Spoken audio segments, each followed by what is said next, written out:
Damas y caballeros, ¿cómo están? El día de hoy tenemos una invitada muy especial justamente para hablar respecto del tema que está pasando tan sonado últimamente en redes sociales, el tema de Valentina Gilabert y Marian Gonzaga. Yo les había comentado que estaría interesante que una persona pues que tuviera una licenciatura en psicología, que tuviera estudios al respecto, nos explicara más a fondo pues lo que está pasando psicológicamente de ambos lados, también con los papás, Valentina Gilabert, Marian Gonzaga, y el día de hoy nos acompaña desde Tijuana, Baja California, Cristal Lucero G. ¿Cómo estás, licenciada, maestra, ¿no? Pues eres maestra, ¿no? También, maestra. Hola, mucho gusto, muchas gracias por el espacio, muchas gracias por abrir también esta conversación y justo que no quede solo en chisme, sino también verlo desde la perspectiva psicológica, victimológica, criminal y todo. Sí, me estabas comentando antes de empezar esta conversación a grabar todo esto, que tienes muchos estudios especializados en criminología, en psicología forense. ¿Nos puedes repetir, por favor, todos los diplomados que tienes? Porque vi que son bastantes. Ujú. Pues soy licenciada en psicología clínica, tengo una maestría en psicoterapia, tengo dos especialidades, una en psicoterapia con niños y adolescentes y otra en psicología criminal. Y de diplomados tengo igual en psicología forense, en intervención en crisis, primeros auxilios psicológicos, trauma, psicotrauma, entre otros del enfoque terapéutico que manejo, pero relacionados a este tema que vamos a hablar, pues básicamente son todos estos, ¿no? Wow, ¿no? ¿Y qué fue lo que te motivó a especializarte en todo esto de los traumas, psicología forense, todo esto que son temas tan complicados? Mm, De entrada, psicología, siempre desde niña sabía que quería estudiar psicología y justo fue como por tenerlo cerca. En mi primaria recuerdo que habían muchos niños que iban de orfanatos, o sea, eran compañeritos de nuestro salón, pero iban de diferentes orfanatos a la escuela donde yo estaba. Y eso fue como mi primer acercamiento a lo que era una psicóloga, porque me hice muy amiga, de hecho sigue siendo una de mis amigas, una de estas niñas, y yo iba y la visitaba al orfanato y me contaba lo que hacía con su psicóloga. Y de ahí de entrada, ahí fue lo que me llamó la atención, pero me acuerdo mucho que cuando mi familia me preguntaba por qué quería ser psicóloga, yo les decía, porque me gusta el chisme. Entonces, Ok. ahí, obviamente ya profesionalizados sabemos que no es chisme, pero Sí, de claro. ahí, o sea, como desde chiquita ya tenía ahí ese interés como por qué pasa en la vida y en la mente de las personas. Y lo criminal surgió típico que todos vemos los programas de CSI y nos va interesando, pero en la universidad nos daban una materia de criminología y me gustaba mucho y justo en mi universidad como parte para hacer prácticas y servicio está el Cerezo de Tijuana. Entonces yo Órale. estuve ahí 2 años haciendo prácticas y servicio y pues me encantó. Yo juraba que iba a Wow. trabajar ahí, yo juraba que iba a ser perito, todavía no lo descarto, pero sí lo he estado posponiendo. Cada octubre que vienen las convocatorias, digo, ¿será este año? ¿No será este año? Y lo he dejado pasar.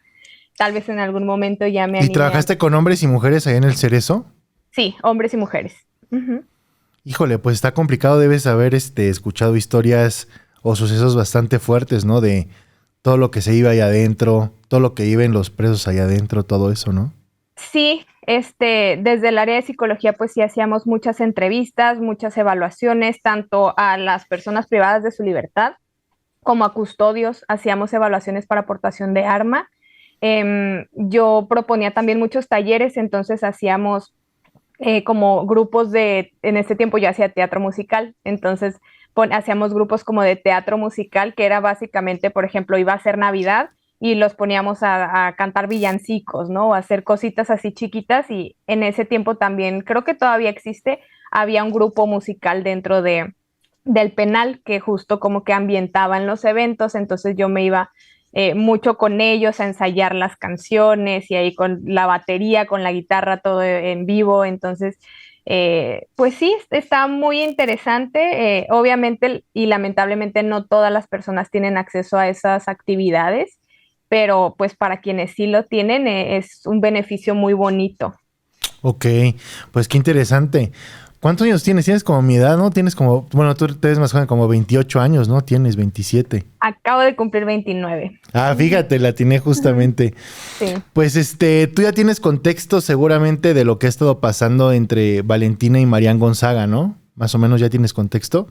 Justo mi contexto son tus videos. O sea, No, pues yo yo sí. viene, Sí trato de sí, sí, investigar como que a fondo, ¿eh? Sí trato. justo, porque por ejemplo, el que salió recientemente con Adela Micha, me salió en el Feed. inicio, pero nunca lo reproduje hasta que lo empezaste a comentar tú, o sea, que lo viste como en vivo. Y justo hoy hace ratito me lo aventé también como para refrescar la memoria de qué es lo que había dicho. Pero pues realmente lo que sé, pues es lo que saben todos que ha salido en los medios, ¿no? Y los que vemos tus videos, pues Sí, sabemos. que es bastante, la verdad. O sea, si uno se mete ahí a fondo hasta el tuétano de todo lo que se ha dicho, pues es bastante información. Ujú. ¿Con quién quieres empezar? ¿Con Marian Gonzaga o Valentina Gilaber? ¿Con quién quieres empezar o de quién quieres que te pregunte primero? Porque yo tengo muchas Mm, preguntas de Pues todos. mira, justamente yo no las conocía ninguna y Marian, me acuerdo que cuando salió la noticia, una de mis mejores amigas me habló y me dijo de que ya viste lo que pasó, porque ella sí la seguía y justo su hija y la hija de Marian se llaman igual. Entonces como que para mi amiga sí fue un impacto porque justamente también yo también tengo una hija y nuestras hijas también son de este año. Entonces era como que ella la veía, la consumía mucho en este proceso del embarazo y de ser mamá blogger y le impactó mucho y cuando me dijo yo como ni en cuenta, ya hasta que salieron todas las noticias y se hizo súper viral, ya supe, pero realmente yo no la consumía. Entonces, no tengo nada de contexto del antes Claro. de lo que sucedió, como otras personas que tal vez sí veían sus videos.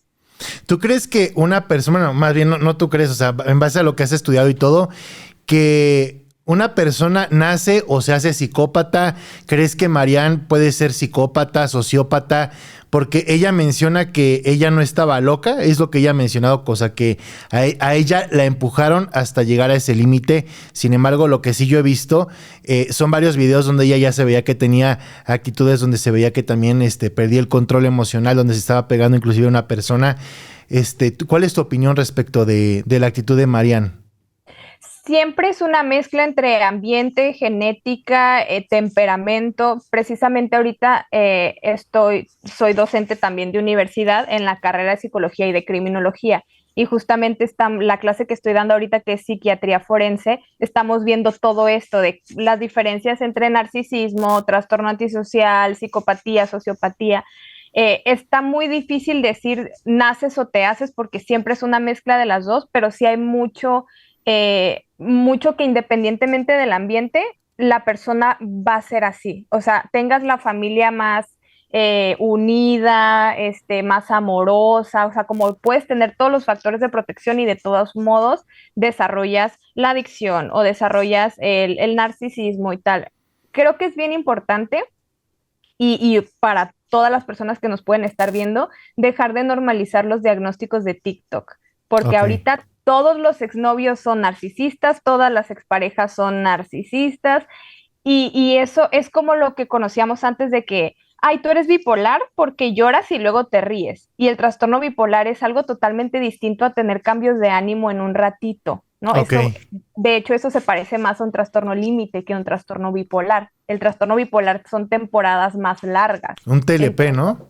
ajá, un TLP tiene cambios más abruptos emocionales en el mismo día y un bipolar, por ponerte un ejemplo burdo, haz de cuenta que dura 2 meses en depresión y 2 semanas en euforia total, pero euforia de no dormir, de que parece que están borrachos, súper felices, súper creativos, o sea, entonces muchas personas empezaban a usar ese término para describir cambios de la habilidad emocional, lo que le llamamos, o sea, cambios de ánimo muy abruptos. Y eso crea estigma y eso nos aleja de realmente entender qué es un trastorno bipolar. Entonces, con el narcisismo, con la psicopatía es lo mismo.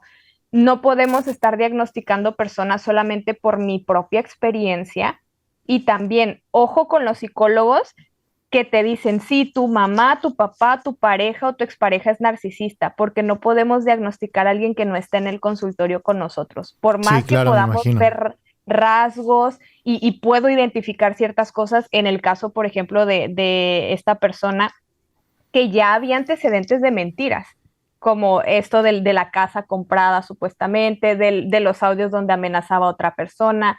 O sea, esto de que me volvieron loca, sí está muy cuestionable porque también estamos en México, estamos en una cultura latina donde estamos muy enojados con la infidelidad. Entonces, ¿por qué hay tanto? O sea, venimos de un contexto de una Panini, de una Ángela Aguilar, de una Florinda Mesa. Ninguna de ellas, de las parejas por las que las dejaron, a pesar de tener hijos, ninguna de ellas cometió lo que cometió esta persona.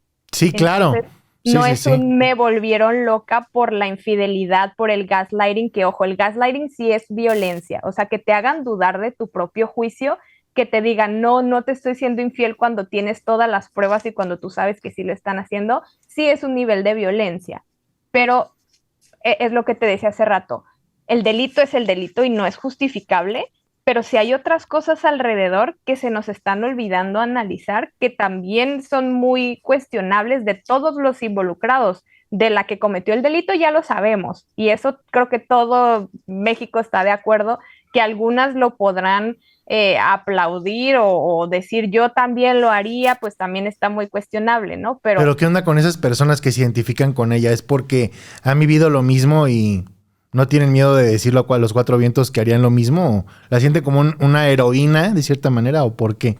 yo siento que es como tal vez ese impulso que uno por la ética, por la moral, porque sabe que no podemos cometer ese tipo de cosas, se detiene. Por ponerte un ejemplo, digamos que tú te encuentras a tu pareja en la cama con alguien y claro que te dan ganas de golpearlo y de hacer muchas cosas y puede que algunos sí lo golpeen, pero no todos van a llegar a hacer lo que ella hizo, ¿no? O que te aguantes las ganas y grites y mientes madres o lo que sea, pero te vas. Como que es esas ganas de me hubiera gustado tal vez hacer lo mismo, aunque sé que es algo que no me atrevería a hacer porque es un delito, porque no está bien, pero puede ser como con esa identificación de más. Y también creo que viene mucho de adolescentes y eso es lo peligroso también. Como que no creo que sean señoras las que le estén aplaudiendo eso. Ah, claro, o sea, tú crees que las se comentan ahí en TikTok que luego también hay mucho chavito y todo que dicen, Sí. mi heroína, muy bien, Marian, seguramente son chicas adolescentes o adultos jóvenes que han vivido algo similar y que lo ponen hasta por causar polémica también, ¿no? Como que su comentario, como no les ven la cara, no lo está diciendo en el público, pues lo ponen y a ver qué pasa. Mira, me acabas de decir algo que pues es muy cierto, creo yo, que no se puede diagnosticar a una persona que no está en tu consultorio, Ujú. pero en base a lo que se ve desde afuera, ya sabemos que igual no la puedes diagnosticar a una persona que no está ahí contigo, en base a los rasgos que tiene Marian Gonzaga, ¿qué enfermedad mental crees que pueda tener o qué rasgos tiene? O sea, ¿puede llegar a ser sociópata, psicópata o no? Justo hablando de rasgos y para no aterrizarlo tanto en su nombre, sino en sus acciones, el hecho de las mentiras, ¿no? Que no sabemos si es, una cosa es ser mentiroso patológico y otra cosa es ser mitómano. La diferencia es que uno se lo cree y el otro no. Entonces ahí tendríamos que, o la ¿Quién se persona lo que cree le y quién no? atendiera, ¿Quién se lo cree y quién no? el mitómano sí se lo cree. Entonces, ahí la persona que le atendiera, que también eso es bien cuestionable, ya que hablemos de los supuestos acuerdos por los que se decidió que llevara su proceso en libertad, eh, creo que también va a ser importante mencionarlo. Se supone que era una libertad asistida con acompañamiento psicológico y quién sabe si se lo están dando y quién se lo está dando. Entonces ahí tendría que ser trabajo de quien la esté atendiendo, ver si esas mentiras se las cree o si solo son este tipo de manipulación. Un rasgo de los narcisistas es que justamente buscan mucho la aprobación de los demás. O sea, hay un vacío, digamos, en la parte de la autoestima, entonces buscan mucho esa aprobación. Entonces, ahí podríamos ver ciertos patrones que se repiten en el sentido de la mentira de lo de la casa, que supuestamente era de ella y que sabemos que no, y esto de, yo creo que ella no necesariamente está buscando justificar su acción o su delito. está buscando como esa simpatía, o sea, como se ha dado cuenta que hay personas Que que empatizan con seguramente ella. que empatizan y que también creo que puede ser el fandom que ya tenía desde antes, que no necesariamente sean personas nuevas, o tal vez sí, ¿no? Tú has mostrado cómo ha ganado seguidores, pero a eso voy, como que tal vez ni siquiera es buscando que se justifique su acción, sino buscando esa aprobación de los demás, que es algo que también la víctima ya había comentado antes. Entonces, desde ahí las mentiras, la búsqueda de aprobación de las personas. La diferencia, por ejemplo, entre sociopatía y psicopatía, como no está definido en los manuales diagnósticos, el DSM y el CIE-10 no los utilizan, los engloban todos en el trastorno antisocial, pero Ok. en lo que vamos viendo y lo que vamos detectando, sí hay ciertas como diferencias. Un psicópata, por ejemplo, digamos, la mezcla entre un antisocial y un narcisista. Y hay muchas personas, por ejemplo, en la política, que son o psicópatas o narcisistas. Lo que lo diferencia de un sociópata es la agresión. Los sociópatas son mucho más agresivos. Entonces, digamos que estos dos, psicopatía y narcisismo, sí pueden llegar a ser agresivos, pero buscan más esa validación externa, como ese charming, como el ser encantador, el Es increíble manipular eso, para... ¿verdad? O sea, Ujú, luego me he dado cuenta, yo que os digo, no soy psicólogo para diagnosticar, me he topado con una que otra persona, que yo creo que puede llegar a tener ese trastorno. O sea, como luego uno cree que un sociópata o un psicópata, bueno, hablando específicamente del sociópata, lo vas a ver y vas a decir, no manches, es sociópata, pero no. O sea, muchos sociópatas, muchas personas que mienten, que son agresivos, que hacen ese tipo de cosas, luego son personas muy sociables, ¿no? Lo hemos visto también en las películas, que llegan y están en la fiesta, y también tienen eso de ujú. autovalidación, de estar sube y sube historias. Yo, por ejemplo, yo soy mucho de cuidar un poco mi vida privada, subo una que otra historia acá, pero luego me sorprende cómo hay gente precisamente que miren acá y miren acá y miren allá y no sé qué, wow, wow, wow, y aquí eso es como quiero validación, quiero validación, quiero validación, ¿no? O sea, el sociópata luego no es como nos lo pintan en las películas de que está ahí y así y se ve todo despeinado, ¿no? A veces son Ujú. personas, hombres o mujeres que se ven muy alegres y es increíble eso. Fíjate que también había visto, yo entré también a investigar todo eso del sociópata y psicópata con videos de YouTube de psicólogos y psiquiatras ingleses. Hace tiempo, o sea, no en este caso, sino Ujú. porque me gusta mucho informarme de eso.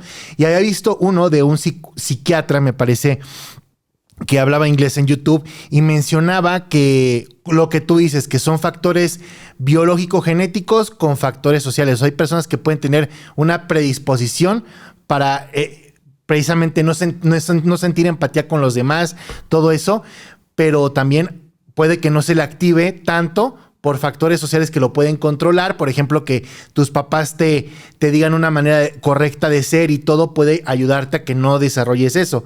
Ujú. Pero este doctor dijo algo que a mí me sorprendió mucho.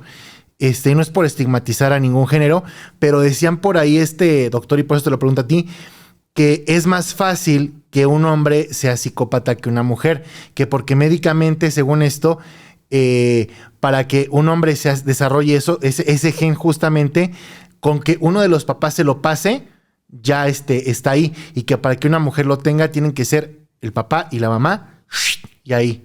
¿Eso es cierto o no?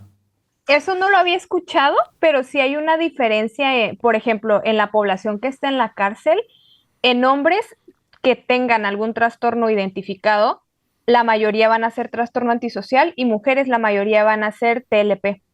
Y no significa que no haya hombres TLP o que no haya mujeres antisociales, pero digamos que los rasgos o los porcentajes que están documentados, por lo menos ahorita en México, son esos.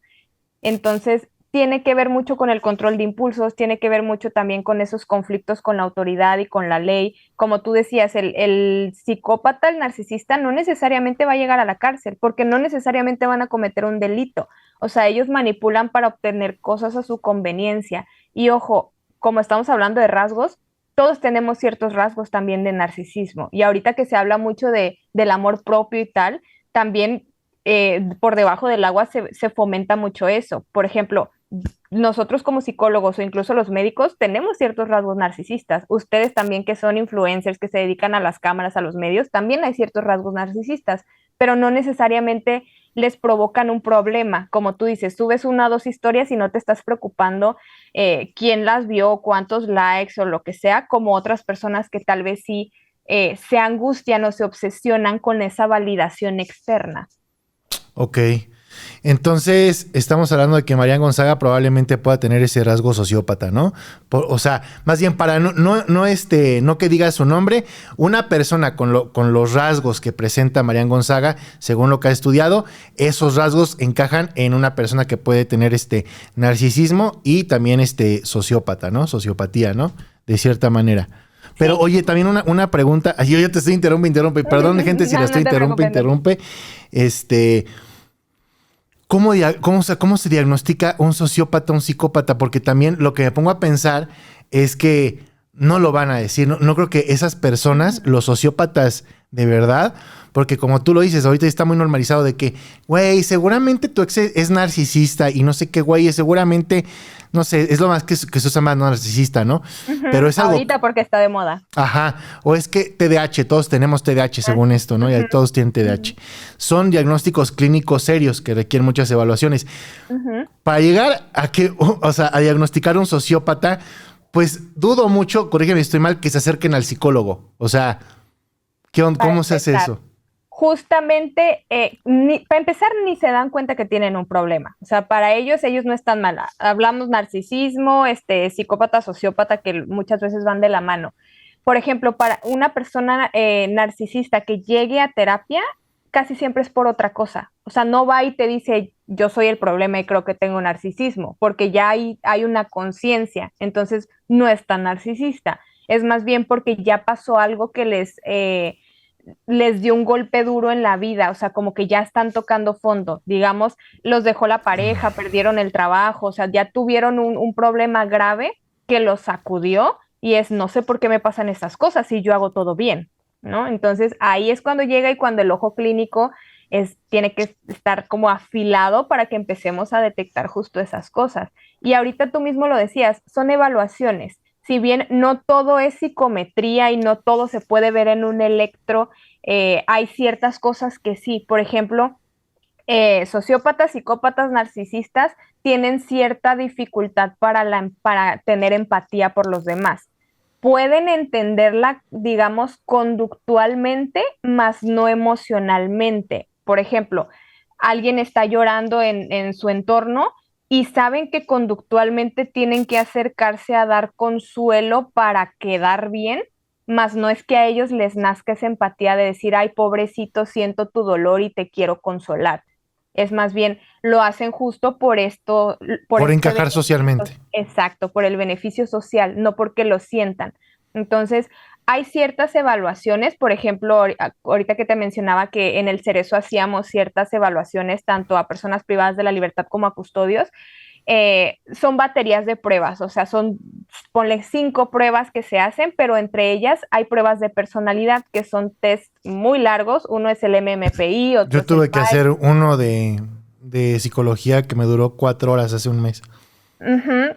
Entonces, hay, por ejemplo, algunos que aplican para trabajos, les ponen ciertos psicométricos normalmente en la computadora, pero esos son enfocados al área laboral. Por ejemplo, si estamos atravesando una situación, un proceso legal, jurídico, muchas veces nos hacen también evaluaciones, que ahí es otro punto de por qué no les están haciendo evaluaciones, por ejemplo, para tener la guardia y custodia de la bebé de este caso, ¿no? Entonces, ahí, por ejemplo, el MMPI va dependiendo la versión, pero son cientos de preguntas. El PAI también. Entonces, esos tests o esas evaluaciones, lo que van detectando son esos patrones, por ejemplo, de agresividad, si tienden a la mentira, si tienden a la impulsividad. Entonces, aterrizándolo un poquito a esa experiencia profesional y estudiantil en ese momento que yo tenía, por ejemplo, con los custodios. Hacíamos esas evaluaciones para aportación de arma. Si la persona salía con altos grados de impulsividad, de agresividad, pues no podíamos, o a quien le correspondía, pues no podía darle ese permiso de portación de arma. Igual con las personas privadas de su libertad. Aplicaban, por ejemplo, para tener trabajos dentro del Cerezo. Entonces, si era una persona que tenía antecedentes, por ejemplo, de consumo de drogas inyectables y quería trabajar en la enfermería, No pues no se podía. podía. O si era agresivo, impulsivo, no podía estar en la cocina, ¿no? Entonces, ese tipo de rasgos.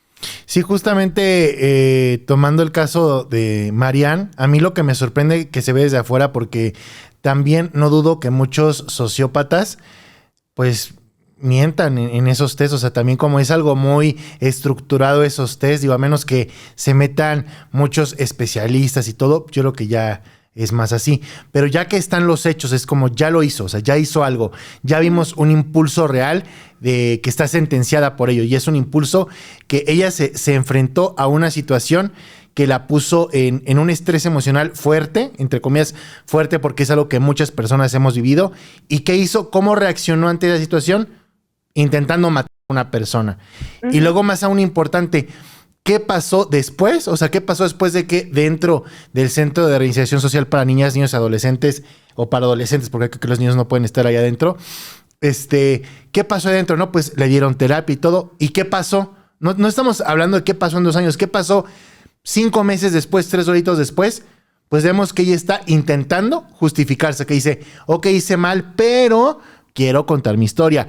Hice mal, pero, y tranquila, y creo que no hace conciencia, desde mi punto de vista, de qué onda con su actitud, o sea, porque dice, quiero recuperar a Emma y a mi hija. No sé qué consejos le estarán dando sus abogados o sus papás y todo, pero una persona legalmente que está sentenciada por un delito tan grave, igual le están diciendo, bueno, es que eras adolescente, entonces se juzga diferente. Pues a ver qué juzgador o qué juez pues tendría los pantalones para decirle, sí, autorizada para que tenga la guardia y custodia de Emma. Que también algo que podría hacer siendo sociópata, suponiendo que es sociópata porque no me consta, es decir, bueno, si yo no la tengo, tú tampoco, que se la den al DIF o algo así, no sé qué pueda llegar a pasar. Pero una pregunta, si ella sí fuese sociópata, ¿puede llegar a amar a su hija Emma? El amor en este tipo de condiciones es distinto, no es un amor humanizado, es un amor objetivizado. O sea, no te amo como ser humano, te amo como objeto. Entonces, por ejemplo, poniendo otros casos supuestos, ¿no?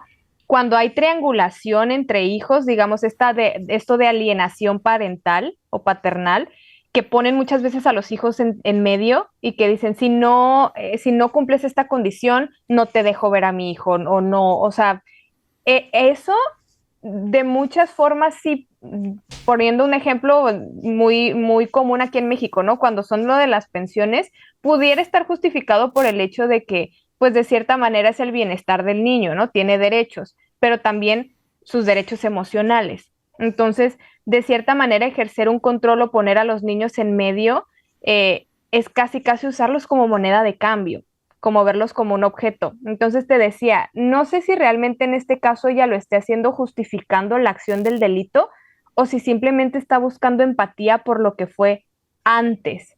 O sea, como está queriendo poner una división e incluso en ese video cuando cuenta la historia, cómo lo termina abruptamente cuando fue el día de los hechos, como que puede estar tal vez no necesariamente buscando una justificación del delito, sino buscando la aprobación y buscando la empatía de las personas de todo lo que sucedió antes.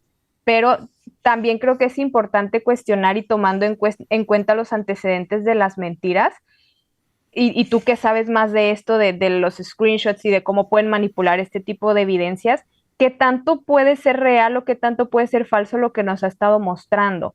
Porque también la víctima no ha mentido, no ha salido a desmentir que sean falsos, pero también pues ya tiene estos antecedentes, ¿no? Entonces sí pudiera estar cuestionable de qué tanto esas conversaciones pueden ser real o puedan estar manipuladas para generar también esa empatía, ¿no? Eso es algo que sale de mis conocimientos, pero que sí estaría interesante analizar, así sean real o sean mentira, como la intención con la que los está utilizando.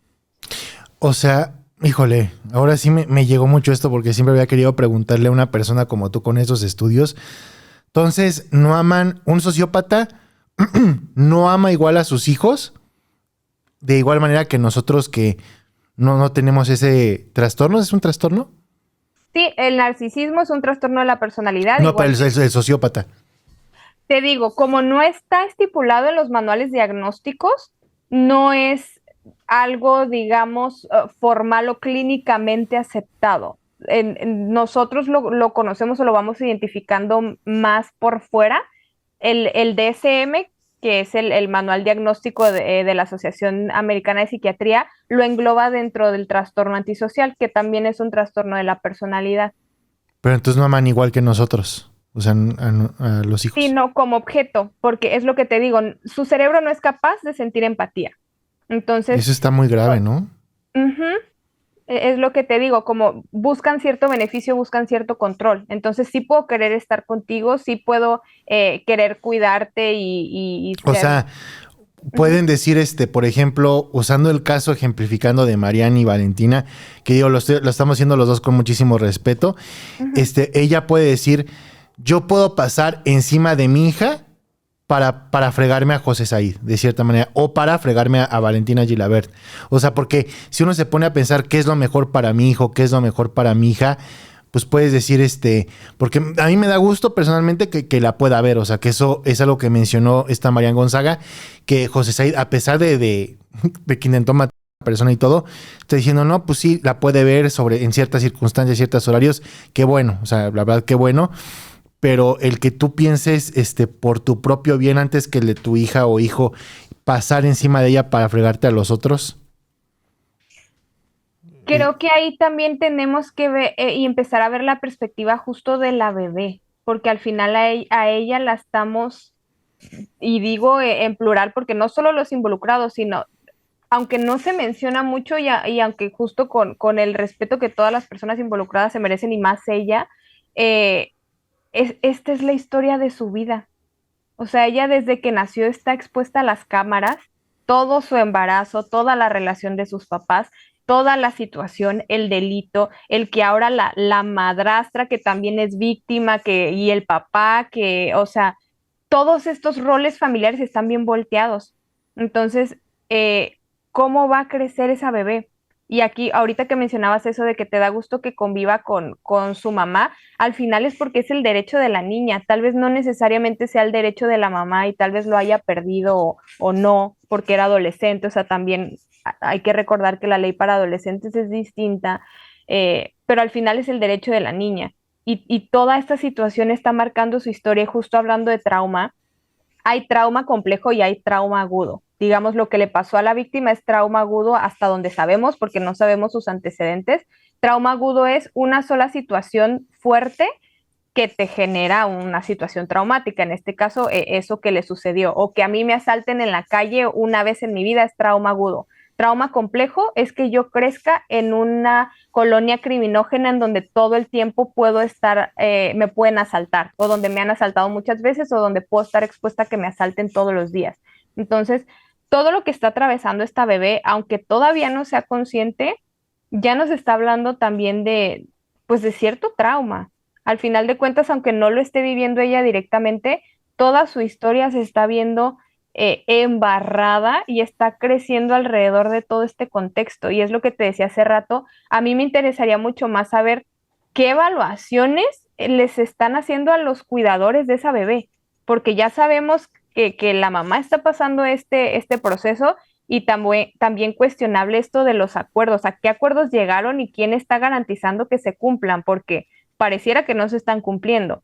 Y luego, ¿quién garantiza que el cuidador, papá o la madrastra o los abuelos o lo que sea, quién garantiza que ellos sí estén aptos psicológica, emocionalmente para cuidarla? Así como cuando vamos a adoptar a un niño o una niña, hacen un montón de pruebas psicológicas, también en casos así de situaciones tan delicadas, creo que también es importante hacer ese tipo de evaluaciones.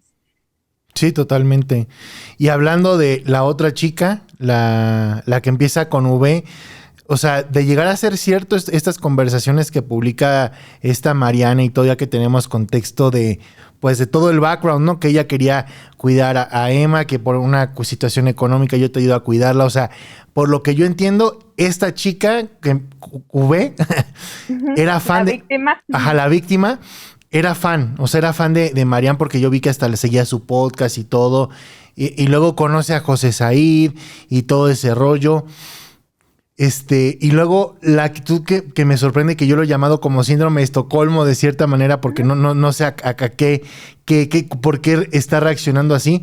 ¿Qué onda que con esas personas que, pues como ella, que le está hablando como si nada con Marianne, que luego le estaba contando de, oye, es que tiene sus contraseñas, oye, me das consejos para pues situaciones ahí íntimas con este chico, oye, mira, estoy aquí con esa foto, sí me rompió a mí el aura, la cabeza, todo el sistema así me lo rompió, que dije, ¿cómo le andabas mandando una foto de, oye, estoy con tu hija, a tu agresora?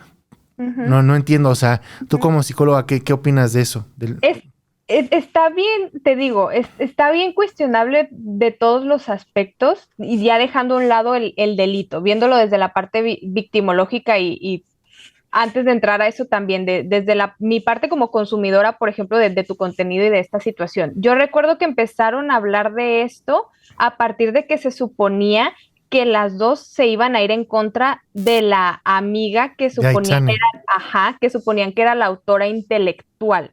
Entonces, ¿cómo se empieza supuestamente a volver a hablar de esto? Y justo la entrevista con Adela, que fue hace unas semanas, un mes, no sé, cómo ella misma dice, le tengo más coraje a la amiga que a mi agresora. Y luego de repente empieza a pasar toda esta situación en donde la misma agresora, casi story time de cómo le hice para, ¿sabes? Entonces, de cierta manera todo se empieza a distorsionar otra vez. Esas respuestas justo sí pueden ser de trauma, no necesariamente un síndrome de Estocolmo, porque el síndrome de Estocolmo es muy específico para casos de secuestro, de privación de la libertad, de cautiverio, y son situaciones muy específicas y justo con quien fue el agresor. Pero sí hay otras respuestas al trauma que se pueden parecer a esto. Para empezar, digamos que ellas no tuvieran contacto, cero, o sea, que sí se estuviera cumpliendo esto de que tienen que estar alejadas y que no puede hablar una de la otra, el simple hecho de estar todavía alrededor de ese círculo que fue, digamos, donde se originó esta violencia, eso ya es revictimizante por sí solo. Y eso no tiene que ver con la agresora, eso tiene que ver con que la persona sigue en el mismo ambiente. Y ahí está cuestionable otra vez, ¿dónde están las redes de apoyo? ¿Dónde está la familia? ¿Dónde están las redes interinstitucionales para que esa víctima no tenga la necesidad de volver a ese círculo que la violentó? Tal vez no la violentaron ellos, pero ahí es donde se cocinó toda esta situación y hasta ahorita se sigue cocinando. Obviamente que la agresora esté subiendo eso es revictimizante también, pero desde ahí y también desde el trauma, y esto tal vez, no sé si está muy funable este pensamiento, pero en el trauma pasa mucho también esta sensación de deuda. Entonces, a mí me volaba mucho la cabeza en la entrevista de Adela Micha, cómo ella pinta al novio como casi un ángel, de que él me cuidó, él estuvo conmigo, él era el único que entraba a terapia intensiva. No digo que él tenga la culpa, pero al final estaba involucrado en toda esta situación de infidelidades, de las mentiras, de esta cuestión de su hija. Y también como Adela le cuestiona al final, como esperas que esto sea para largo plazo, o sea, están muy jóvenes, los dos tienen 19, pero esperas que esta relación vaya para largo, y ella dice que sí. O sea, espero después de todo esto que sí. Entonces es eso, como de repente puede haber una sensación de deuda, de que tú me cuidaste y él por mi culpa te pasó eso. Entonces de cierta manera como que nos une el trauma, y es una teoría, ¿no? Te digo, no sé qué tan funable esté, pero a veces sí pasa eso, que el mismo trauma me hace estar reviviendo la situación una y otra vez.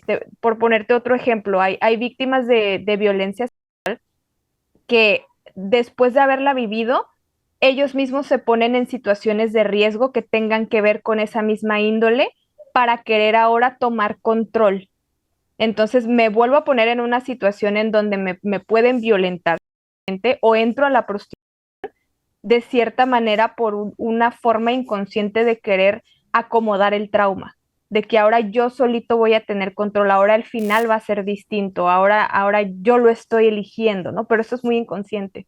Entonces, te digo, para mí es muy cuestionable si sabemos que la agresora tiene muchos problemas y que ya un juez dictaminó que tiene que atenderse psicológicamente, pero ¿qué está pasando con estos otros involucrados? Ellos también lo necesitan y estamos dando por hecho queriendo saber quién es villano, quién es víctima, dejando a un lado que la salud mental de todas esas personas tiene detalles que hay que atender y que justamente también están afectando a una nueva vida que es la bebé y que necesita tener adultos estables y confiables para ella crecer a través de toda esta adversidad que ya le está tocando vivir.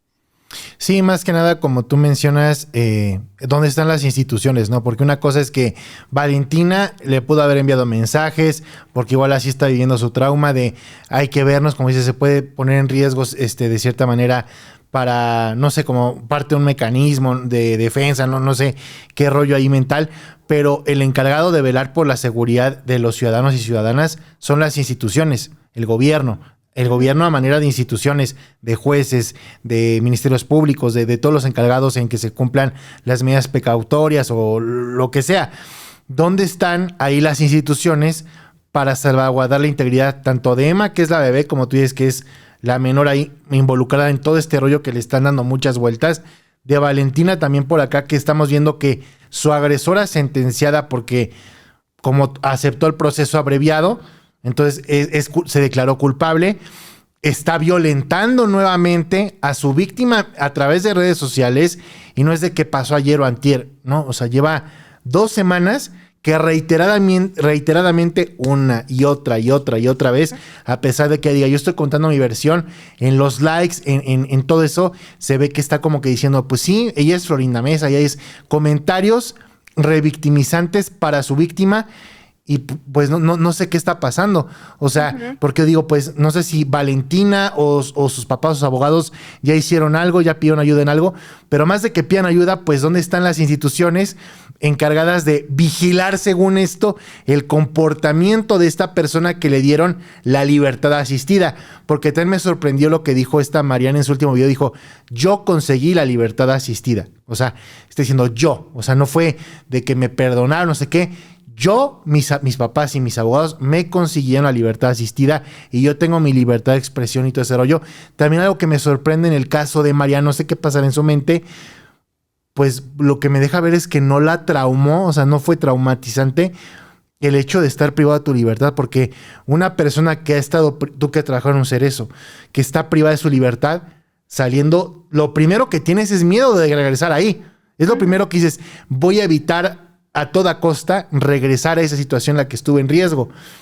Y veo que ella le perdió el miedo totalmente, o sea, como que la vemos de que estuvo ahí encerrada, no una semana, no un mes, muchísimos meses, creo que medio año encerrada, privándola de su libertad, sin poder ver a Emma, que en ese entonces no podía ver a Emma.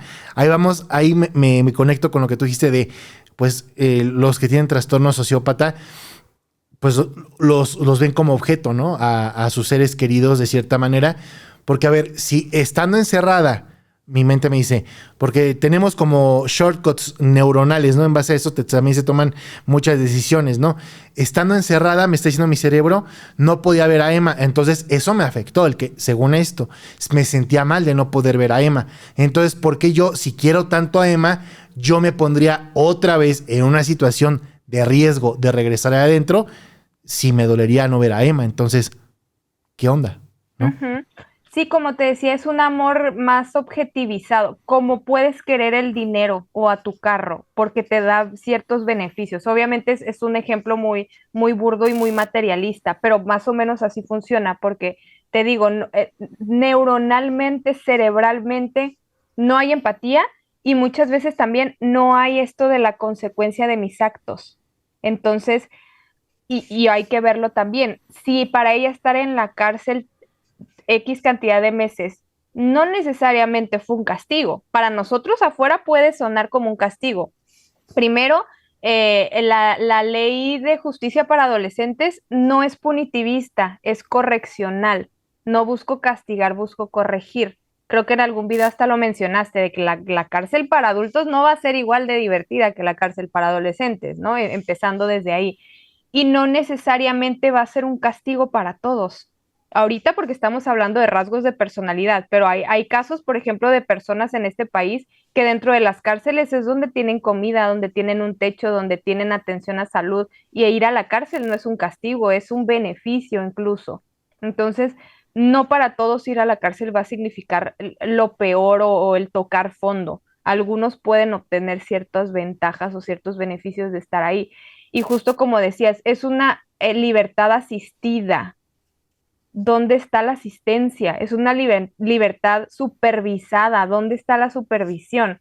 Cuando son adultos, los obligan a ir a firmar. Los adolescentes también tienen que estar, o al menos en ese caso, según lo que leí, tiene que estarse reportando, no puede salir del país, pero se supone que iba a estar supervisada por un juez en materia de justicia penal en adolescentes y por terapia psicológica. No sabemos si lo está teniendo o cómo se esté llevando.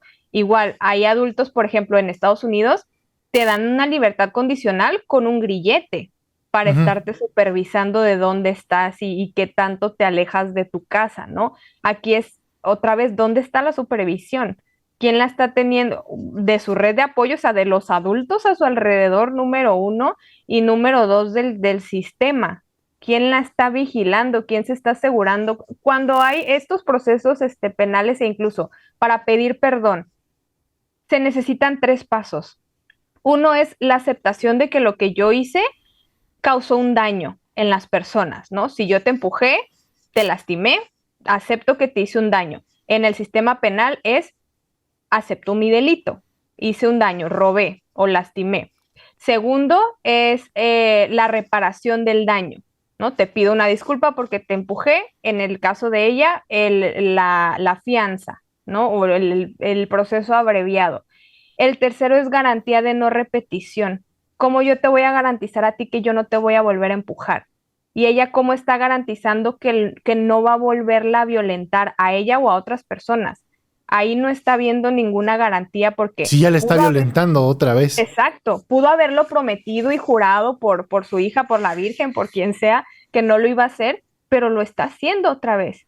Y justo si se está justificando, volviendo a esta hipótesis de que esté contando toda esta experiencia por quererse justificar, se está haciendo una bola de nieve de esta situación otra vez. ¿Quién dice que al rato no se vuelve a poner loca y vuelve a intentar hacer algo, ¿no? Y ya pensando súper mal, pero al final de cuentas no está viendo garantía de que está viendo ni una corrección, ni una rehabilitación, ni una terapia. O sea, en 5 meses no quitas todo el daño emocional que te lleva a hacerle daño de esa manera a una persona. Y menos con esos antecedentes que ya vimos en donde amenazaba a otras personas, en donde había esta manipulación de la verdad, o sea, que mentía, que manipulaba para querer aparentar una vida que no era. O sea, eso no se quita en 5 meses. Claro.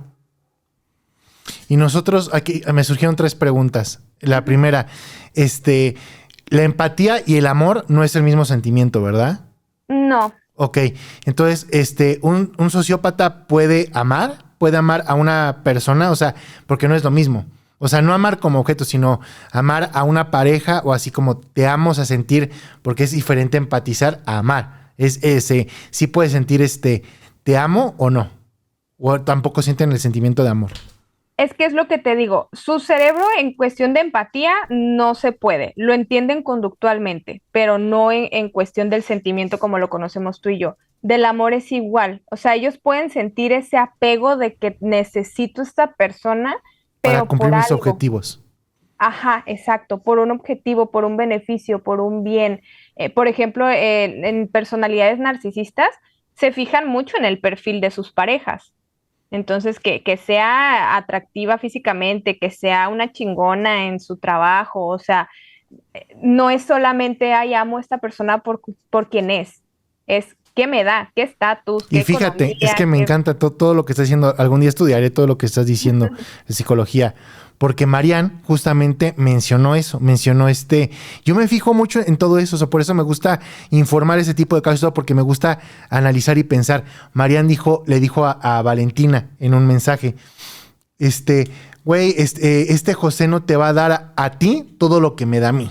O sea, ahí me está diciendo también, una de las razones por las cuales amo a este brother y no lo quiero dejar ir es lo que me da a mí, que me está dando cosas, ¿no? También cómo nosotros podemos identificar, porque como tú lo estás mencionando, es diferente un narcisista a un sociópata. Son dos cosas, o sea, son muy diferentes, son 2 grados muy diferentes, pero puntualmente a un sociópata, nosotros desde afuera, ¿cómo lo podemos identificar? ¿Cuáles son algunos rasgos vitales que tú consideres que estos 5 ya es como una red flag? Es que justamente no te das cuenta a simple vista hasta que te involucras muy cercano. O sea, de un narcisista, de un sociópata, de un psicópata, no te puedes dar cuenta menos que sea su pareja, menos que sea su mamá, menos que sea su hijo. ¿Qué pudiera ser, por ejemplo, los políticos? Para empezar, una persona que aspira al poder de un país ya está cuestionable. ¿Para qué? O sea, ¿por qué quieres tener esa responsabilidad?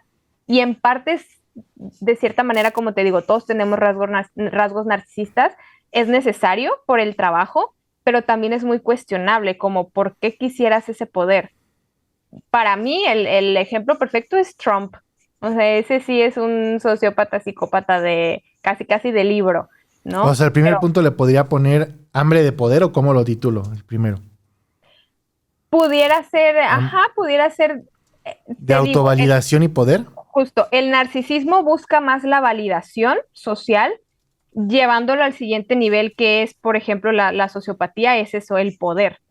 Uno busca validación porque el narcisista busca validación porque, ay, mi autoestima, ¿no? Está vacío y quiero validación para alimentar mi autoestima. El otro es quiero poder porque quiero casi dominar el mundo, ¿no? O sea, Ok. se van a las ligas mayores. Otro rasgo. Eso, la incapacidad de la empatía, Que ese está complicado también porque luego fingen, o sea, luego fingen que les duele algo, o sea, que les duele una persona o algo así, y hasta que no ves ciertas cosas, dices, no manches, o sea, si en esta persona que decía querer un padre, una madre, le tiene respeto, le tiene autoestima, pues, ¿qué onda? O sea, ahí empiezas a ver eso, ¿no? ¿Cómo podemos darnos cuenta, por ejemplo, de la falta de empatía? ¿En qué cositas? em, aunque lo sepan enmascarar, te digo, si tú estás involucrado emocionalmente, afectivamente con alguien, sí te alcanzas a dar cuenta, porque una cosa es que conductualmente lo finjan y otra cosa es que tú genuinamente lo sientas. Entonces, te digo, en este ejemplo, como que puedo consolar porque socialmente sé qué es lo que tengo que hacer, pero se nota que no lo siento. Entonces, no van a aceptar sus errores, por ejemplo. Ok. No te van a entender cuando tú les digas que lo que hiciste los lastimó. O sea, en ese ejemplo de que un narcisista llega al consultorio porque su esposa lo dejó y dice, yo no entiendo por qué me dejó, si yo hago todo bien, ¿no? Y al final escarbándole o teniendo la perspectiva de la esposa ya te das cuenta de todos los antecedentes y los puede justificar o puede creer, como esto, ¿no? El fin justifica los medios. ¿Cuál otro? Pues esta personalidad como muy encantadora, muy charming, son muy seductores también. Ok. Sí, el rasgo, el eje central sobre ¿cómo se llama? ¿Cuál es el nombre clínico de sociópata? ¿Cuál es el nombre clínico completo? ¿Cómo es? En el manual, te digo, lo engloban en el trastorno antisocial, pero El el trastorno trastorno. antisocial te va más a esto que tiene que ver con las leyes y con las figuras de autoridad, como que rompen con. Desafían a la autoridad. Exacto, desafían a la autoridad, desafían las leyes, problemas para adaptarse a las normas sociales. Y ahí dentro de ellos está ese. Pero el ángulo vital de un sociópata sería la incapacidad por sentir empatía, ¿no? Que es algo muy grave, ¿no? Y también, suponiendo que esta chica tiene ese trastorno que es muy grave, o sea, que esa es la gente que termina haciendo ese tipo de cosas, que no mide sus acciones, que termina por tratar de desvivir a una persona y todo eso, ¿cómo cree que sería una hija o un hijo teniendo una madre o un padre también, que hay muchos casos, con ese trastorno? O sea, tú como psicóloga, ¿qué nos puedes decir? ¿Se puede incluso volver así o no? Sí, y depende mucho de la convivencia. Por ejemplo, digamos que yo crecí con un papá narcisista, no necesariamente significa que yo lo heredo o que yo lo tengo, pero si yo vivo con él, yo voy a observar y o voy a normalizar o voy a imitar. Entonces puede que yo también empiece a justificar o a tener ciertas acciones. E incluso muchas veces, como te digo, el narcisista ama como objeto. Entonces el hijo, yo no amo a mi hijo ¿Pero el como narcisista ama como objeto o el sociópata? ellos todos. O sea, al final vienen dentro de lo mismo. El trastorno narcisista, porque rasgos narcisistas, te digo, es diferente, pero ya un trastorno identificado, diagnosticado por un profesional de la salud mental, el trastorno de narcisismo no ve a la persona como un humano, lo ve como objeto. Entonces, digamos, yo no amo a mi hijo como un ser humano libre, independiente y te apoyo en lo que tú quieras hacer, lo ven como una extensión de sí mismo.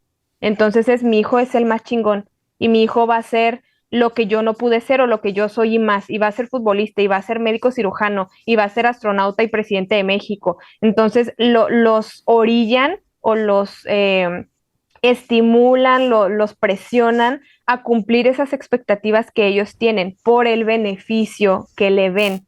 O sea, yo veo a mi hijo como una oportunidad, no como un ser individual al que quiero que crezca libremente y al que quiero amar incondicionalmente. Pues son como que calaña, ¿no? Esa gente, o sea, está medio feo, ¿no? O sea, porque también entiendo que no es su culpa, o sea, muchos tienen ese trigger ahí del ADN de un gen, porque también hay algo biológico, ¿no? También no es solamente social. Digo, sí, socialmente, sin que tengas ese gen, te puedes volver así.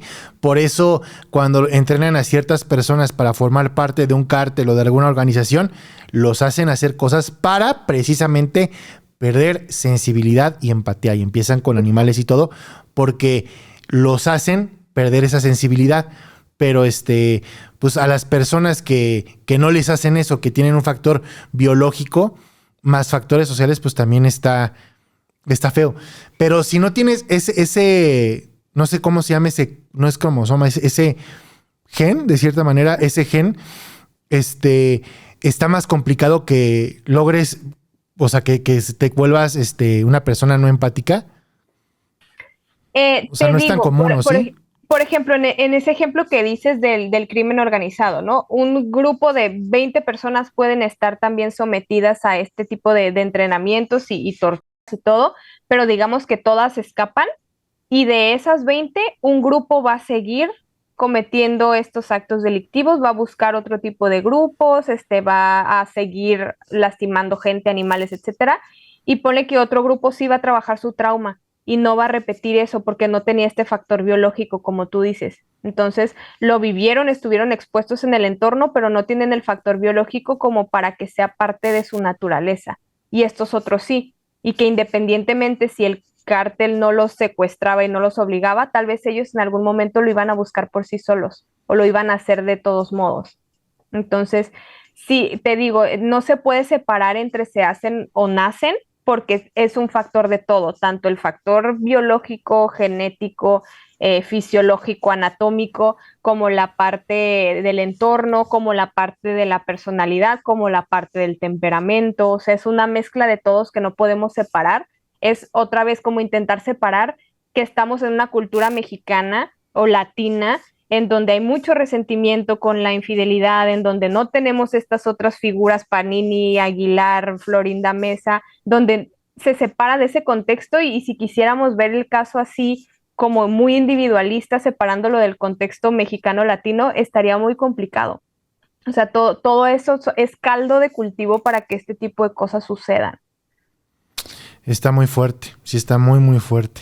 Ay, pues muchas gracias, muchas gracias. ¿Quieres agregar algo más, psicóloga, licenciada, maestra, Cristal? Yo siempre digo, esta es tu señal para ir a terapia, quien sea que me esté viendo.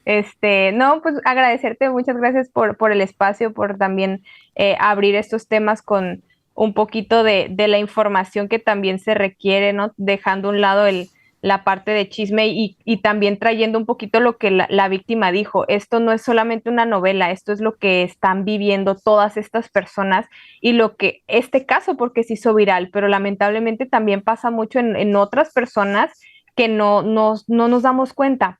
Entonces, el que ahorita se visibilice y se hable de eso es justo para cuestionarnos y para empezar a voltear a ver qué está pasando con todos nosotros, con estos involucrados, un llamado a las autoridades también de dónde está la supervisión de este caso. Y pues vamos a ver qué sucede y todo centrado, a mí lo que más me importa es el bien de la bebé. Los Claro. demás, ya mira, que pase lo que tenga que pasar con ellos, ya son todos adultos. El gallo Pero de la oro bebé, también, a ver qué va a pasar con el gallo de oro.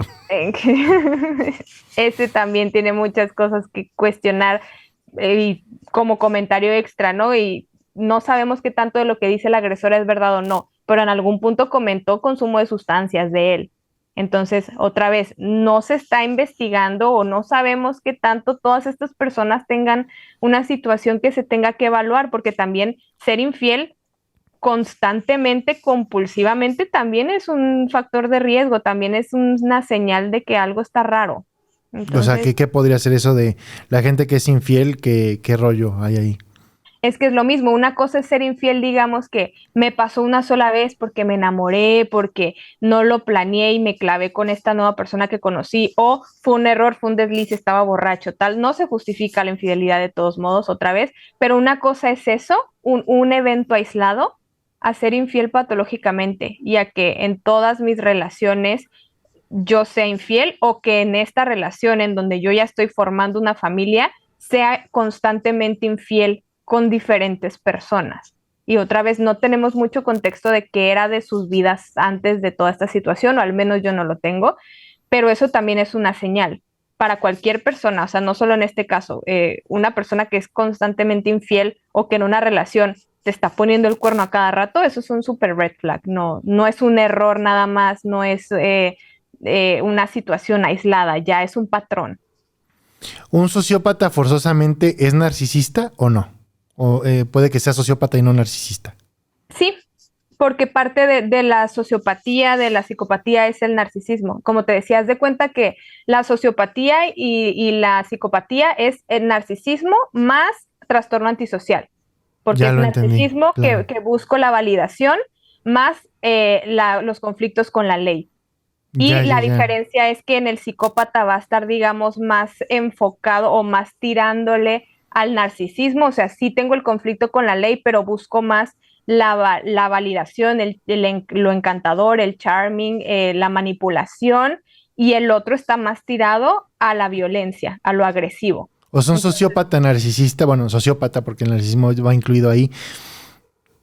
Entraría como en ira si a su otra pareja le empieza, o sea, como que destaca más que ella o él, así como de, así que estén así como los reflectores o de cierta manera así de como, no, pues él o ella, no sé qué así, pues tírese como, oh, porque a mí no, así. sí, y posiblemente o no esté en una relación así donde la otra persona sobresale más que la otra, o si lo está, es porque hay un beneficio y seguramente la otra persona no se la pasa bien, porque está constantemente violentándola.